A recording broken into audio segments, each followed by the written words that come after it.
Hello, my name is Bob Phillips. I am a City of Troy councilman for the 4th Ward.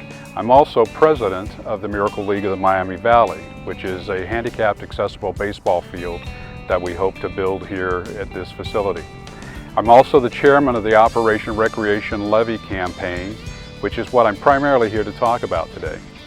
They are made up of Troy Junior Baseball, the Miracle League of the Miami Valley, Midwest Ohio Baseball, Troy Christian High School, Troy High School Softball Organization, Troy Junior Trojans Baseball, Troy Post 43 and Troy Teener League Boosters, Troy Soccer Club, Troy Senior Citizens, and the Miami Shores Golf Course Committee. The levy will help us put on a new roof on this building.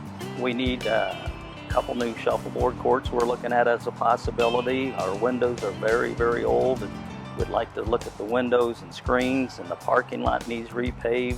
And there's a lot of little things that need taken care of over the years that have kind of been neglected. And we hope that with this levy passing that we can take care of the majority of these things. Having driving range at Miami Shores will benefit us just by our team. We have more places to practice. The new younger kids, 6, 7, 8, they're bringing more people to the game. We can have more popularity, more people playing, more competition. Just be awesome in general. We'd love to see the Miracle League come to Miami County so we have something a little bit closer to home for us. And I'm sure that there are just tons of kids in the northern Miami Valley who would really benefit from playing and who would love to play just as much as my son has loved to play. Hello, my name is Scott Myers. I have been a coach or board member with Troy Junior Baseball for 14 years. For years, kids of all ages have enjoyed learning the great game of baseball at the Nuke Complex at the corner of County Road 25A and Eldine Road. Unfortunately, these fields are located in a floodplain, and because of that, kids' dreams of a full season for many times have been washed away by the heavy rains. Not only do the kids miss games, but the fields also become damaged.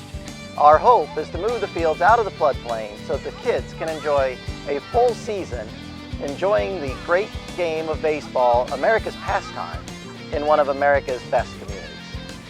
These organizations have banded together to take a comprehensive look at recreation here in the city of Troy.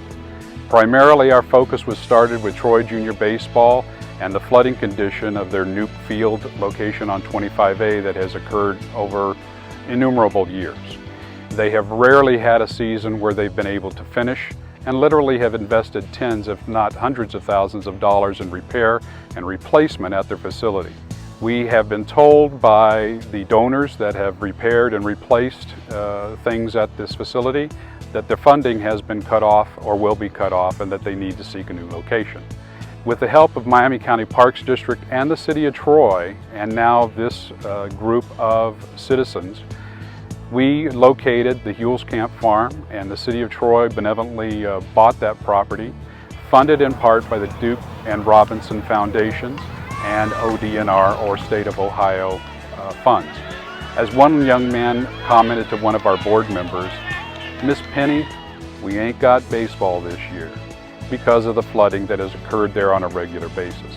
And that just pulls at your heartstrings when children realize what's going on at your location. My name is Henry Wilkie, and I play for the Troy Junior Trojans. We are going to move the baseball fields to Duke Park so they don't flood. We are going to bring people to Troy so we can have tournaments.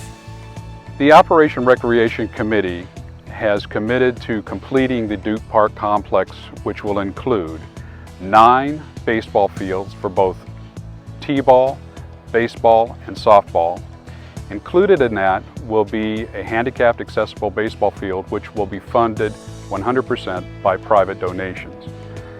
Along with the baseball complex will be 3 soccer fields on the south end of Duke Park, restroom facilities, water, sewer, and hopefully water and sewer to the building that Pop Warner Football now currently uses for their concession stand. In reading the Miami County Visitors Bureau sports audit that was recently done, there are many things lacking here in the city of Troy and Miami County at large for sporting activities to generate a lot of economic development dollars. And anything that we can do to provide opportunities for sports leagues, little leagues, football leagues, soccer leagues to generate funding for their sources which in turn will generate money for businesses, hotels, restaurants, gasoline stations, and other small items to bring tax money and dollars back to businesses is an extremely good thing. To get into the specifics about the levy, the 2.01 mil levy will generate approximately $1 million per year for 10 years. That means at the end of 10 years it's going to stop. This will cost the City of Troy homeowner or property owner at a $100,000 level $70.35 per year, which breaks down to just a little less than $6 per month on that $100,000. I think it is really a very small cost when you stop to realize this is an investment for the next 20, 25, 30 years. And like everything else, you know, it's going to have to be done. We are going to have a new roof, and 10 years from now it might be twice as much. So it's a great idea, not only for Troy, but it also helps people moving into the area, that they know they have a place that they can come to. And Troy is a fantastic community. I moved in here a year and a half ago, and moving in from Minster, Ohio, which is a nice small community, but Troy, I think, is really a hidden treasure, and the senior citizens is part of that hidden treasure. With the stories that you have seen here on this video, you can see that we're touching almost every age and group involved in the sports that we are specifically identifying, which is football, soccer, baseball, and golf. We've attacked a lot of buildings and infrastructure needs that have been on the punch list for 10 or more years. And until the Operation Recreation came forward and started discussing these items with the City of Troy, that really started the ball moving. And that shows the dedication and the will of the people in our city, and not just the city leaders sitting back and taking care of our needs. So in partnering with the city, we are looking to again raise private money and levy money, and looking to our citizens and residents and businesses in Troy to fund something that is really needed to keep people living here in Troy, doing business in Troy, and keep our money local. So in November, I'm going to ask for your support for Operation Recreation and this park levy. Thanks.